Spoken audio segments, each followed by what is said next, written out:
bersama aku di dalam doa, di dalam doa. Salam sahabat doa kekuatanku. Jumpa lagi dengan kami di Doa Kekuatanku Channel pada hari ini, Minggu tanggal 30 Januari tahun 2022. Minggu biasa yang keempat hari ini, sapaan Tuhan dari Injil Lukas bab 4 ayat 21 sampai dengan ayat 30. Doa dan permenungannya akan dibawakan oleh para suster yang saat ini sedang studi di Malang. Renungan dibawakan dan dipersiapkan oleh Suster Maria Wikberta PRR, dan doanya akan dibawakan oleh Suster Maria Alfonsin PRR. Untuk itu, Bapak Ibu dan para sahabatku yang terkasih, mari kita menyiapkan diri memulai permenungan dan doa kita hari ini dengan mengundang kehadiran Roh Kudus. Veni Creator Spiritus, mentes tuorum visita, imple superna gratia, que tu creasti pectora. Imple superna gratia, que tu creasti pectora.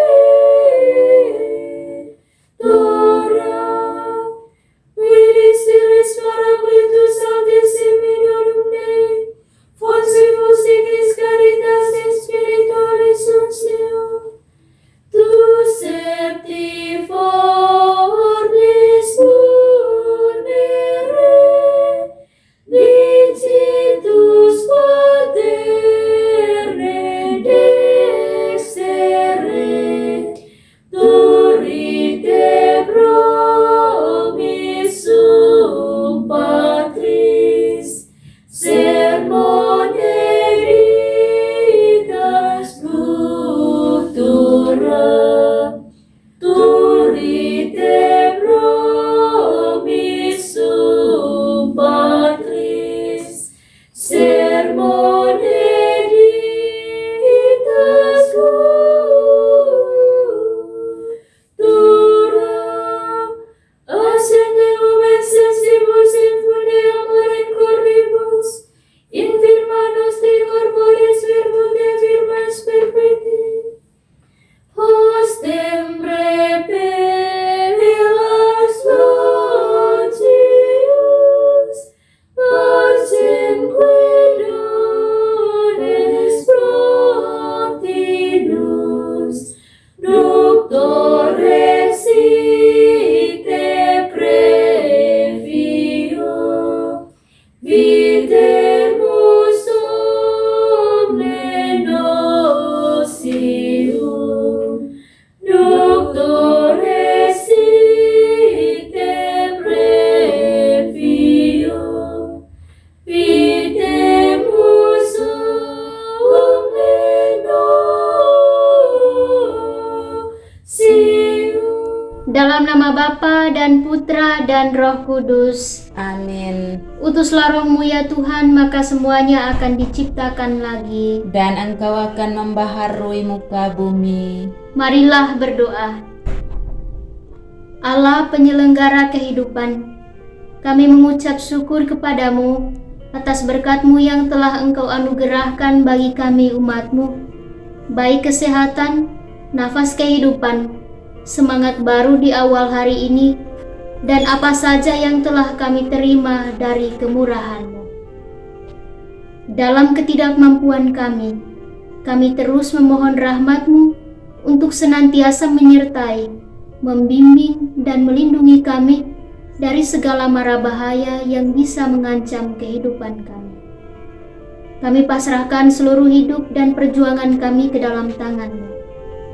Biarlah semuanya terjadi atas kehendak-Mu, dan jadikanlah kami saksi-saksi yang berani menyuarakan kebenaran demi untuk keselamatan sesama dengan tidak takut ditolak, dicemooh, atau dibenci, dan siap sedia untuk diutus kemana saja.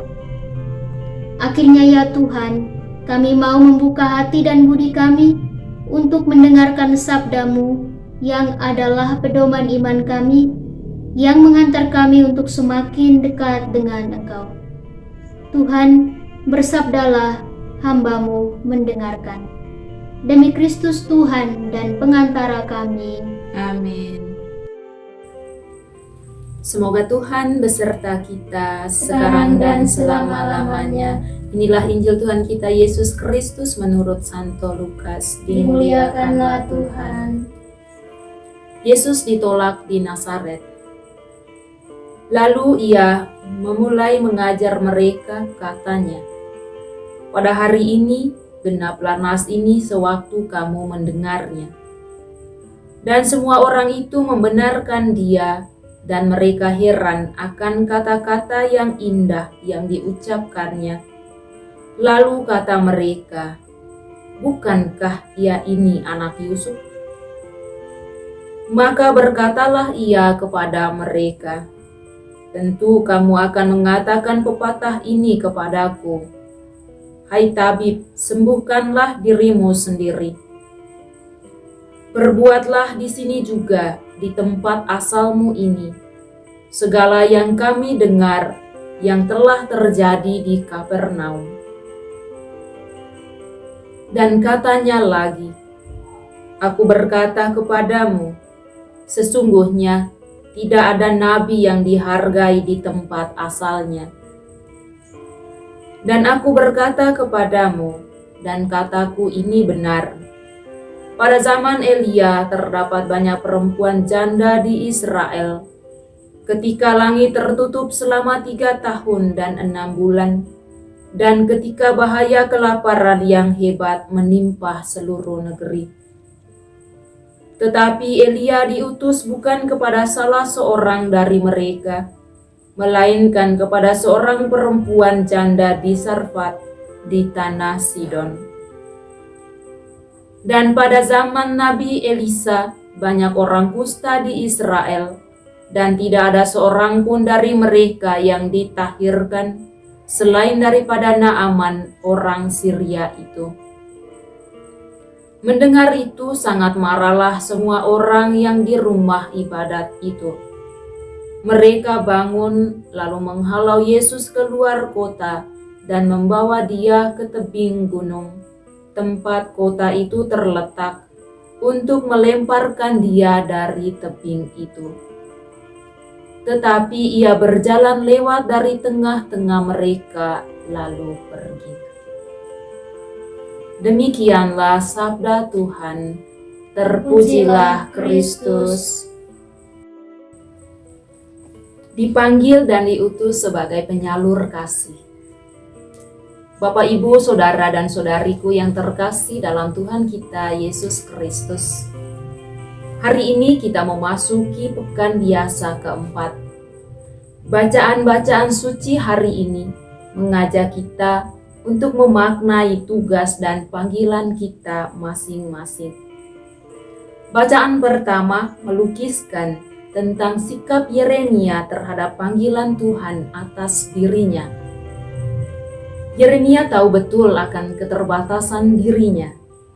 Selain masih muda, dia juga tahu bahwa dirinya belum memiliki banyak pengalaman. Sehingga wajar saja kalau Yeremia agak protes dengan Tuhan saat dirinya diminta untuk menjadi utusannya. Yeremia katakan, "Ah Tuhan, aku ini tidak pandai berbicara sebab aku masih muda." Dari jawabannya ini, Tuhan meyakinkan Yeremia bahwa dia tidak sendiri. Ada Tuhan yang selalu menyertainya. Selanjutnya pada bacaan kedua dari surat Rasul Paulus pertama kepada jemaat di Korintus, melukiskan dengan sangat indah tentang arti sebuah kasih. Kasih yang dimaksudkan di sini adalah kasih bukan untuk diri sendiri, melainkan kasih yang tersalur kepada kepentingan orang lain. Kasih itu harus bermuara pada kasih Allah, kasih yang terdorong oleh Roh Kudus yang telah memampukan Paulus untuk mengasihi sahabat-sahabat dan jemaat-jemaatnya. Kasih harus berlandaskan kejujuran dan kerendahan hati, sehingga siap untuk mengasihi orang lain dan rela melupakan kepentingan diri sendiri. Kasih perlu dinyatakan dalam perbuatan dan berusaha untuk menepati segala perintah Tuhan. Sekali lagi, Paulus menandaskan bahwa kita mestinya mengandalkan Allah dalam hidup kita. Dengan itu, Allah akan memberikan kepada orang pilihannya segala sesuatu yang dijanjikan kepada mereka yang mengasihi Dia. Bapak, Ibu, Saudara, dan Saudariku yang terkasih dalam Tuhan kita Yesus Kristus. Dalam bacaan Injil, Lukas menampilkan tokoh Yesus yang adalah utusan Allah. Ada suasana pengharapan terjadi di sana, yakni ketika Yesus duduk membaca dari kitab itu. Ia mewartakan bahwa hari pemenuhan telah datang. Hari ini yang dimaksudkannya ialah hari diumumkannya tahun yang berkenan kepada Allah.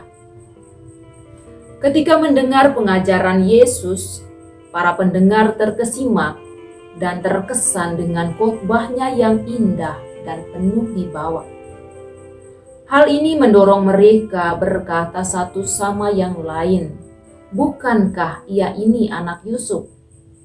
Atau bagaimana mungkin seorang anak Yusuf seperti dia, yang orang tuanya mereka kenal sebagai tukang kayu, kok mendadak dapat berkhotbah dengan begitu luar biasa?"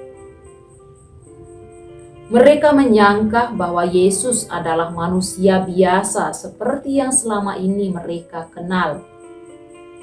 Mereka telah menanamkan dalam diri suatu pemikiran atau pemahaman yang keliru tentang Yesus, sehingga berdampak pada diri mereka sendiri, yakni menjadi orang-orang yang keras hati dan sulit untuk menerima perubahan. Bapak, Ibu, Saudara, dan Saudariku yang terkasih dalam Tuhan kita Yesus Kristus. Kita perlu siap menerima semua risiko dari panggilan dan perutusan kita. Kita tidak boleh mundur, apalagi gentar menghadapi penolakan dan penghalang lainnya di saat kita memberitakan hal-hal baik. Dunia kita membutuhkan kita untuk saling menjadi terang, saling membawa kabar sukacita, saling bercerita tentang kebaikan Allah. Kita harus percaya bahwa Tuhan pasti menyanggupkan kita. Marilah kita menyampaikan doa-doa permohonan kita. Bagi mereka yang berjuang untuk menegakkan kebenaran dan keadilan di negeri ini. Bapa, berilah roh kebijaksanaan kepada mereka yang berjuang untuk menegakkan kebenaran dan keadilan di negeri ini, agar mereka tidak mudah terprovokasi oleh opini-opini dari luar yang hanya untuk memecah belahkan kesatuan dan persatuan bangsa. Bantulah mereka untuk bertindak tegas dalam pengambilan keputusan yang pada akhirnya menghasilkan kedamaian, keharmonisan, dan kesatuan di negeri ini. Marilah kita mohon. Kabulkanlah doa kami ya Tuhan. Bagi tanah air kami. Bapa, Engkau telah menganugerahi tanah air kami dengan aneka kekayaan alam baik flora maupun fauna. kiranya apa yang telah kami peroleh ini tetap kami jaga dan kami lestarikan. Dengan demikian, semakin kayalah tanah air kami. Kami mohon, semoga oleh rahmat-Mu menjadikan kami pribadi-pribadi yang tahu bersyukur dengan apa yang kami miliki saat ini. Marilah kita mohon. Kabulkanlah doa kami ya Tuhan. Bagi para pejabat pemerintahan, Bapa, Engkau telah mempercaya mereka untuk bekerja di bidang pemerintahan. Bantulah mereka untuk senantiasa bekerja dengan penuh rasa cinta dan tanggung jawab demi untuk memajukan kesejahteraan masyarakat. Hindarkanlah mereka dari hal-hal yang tidak diharapkan dengan tujuan untuk memperkaya diri. Marilah kita mohon. Kabulkanlah doa kami ya Tuhan. Bagi para pemimpin gereja, Bapa, Engkau telah mengangkat putra-Mu sebagai guru dan gembala. Semoga para pemimpin gereja mampu meneladan sang guru itu dengan berusaha untuk tekun dan setia dalam menjalankan tugas mulia yang telah Engkau berikan kepada mereka. Anugerahilah rahmat kebijaksanaan kepada mereka, agar berkat semangat seorang gembala semakin banyak domba yang diselamatkan. Marilah kita mohon. Kabulkanlah doa kami ya Tuhan. Bapa kami yang ada di surga, dimuliakanlah nama-Mu. Datanglah kerajaan-Mu, jadilah kehendak-Mu di atas bumi seperti di dalam surga. Berilah kami rezeki pada hari ini, dan ampunilah kesalahan kami, seperti kami pun mengampuni yang bersalah kepada kami. Dan janganlah masukkan kami ke dalam pencobaan, tetapi bebaskanlah kami dari yang jahat. Amin. Salam Maria, penuh rahmat, Tuhan serta-Mu. Terpujilah Engkau di antara wanita, dan terpujilah buah tubuh-Mu, Yesus. Santa Maria, Bunda Allah, doakanlah kami yang berdosa ini, sekarang dan waktu kami mati. Amin. Yesus Kristus, Anak Allah yang hidup terang dunia, aku sembah sujud kepadamu. Untuk Engkau aku hidup, untuk Engkau aku mati. Yesus Kristus, Anak Allah yang hidup terang dunia, aku sembah sujud kepadamu. Untuk Engkau aku hidup, untuk Engkau aku mati. Yesus Kristus, Anak Allah yang hidup terang dunia, aku sembah sujud kepadamu. Untuk Engkau aku hidup, untuk Engkau aku mati. Santa Maria Regna Rosari, doakanlah kami. Santo Yosef, doakanlah kami. Santo Gabriel, doakanlah kami. Santo Santa pelindung kami masing-masing, doakanlah kami. Terpujilah kiranya Yesus Kristus sampai selama-lamanya. Amin. Dalam nama Bapa dan Putra dan Roh Kudus. Amin. Terima kasih Bapak Ibu dan para sahabatku yang terkasih untuk kebersamaan kita dalam doa dan permenungan hari ini. Sampai jumpa lagi di doa dan permenungan kita di hari berikutnya. Tuhan memberkati dan salam sehat selalu.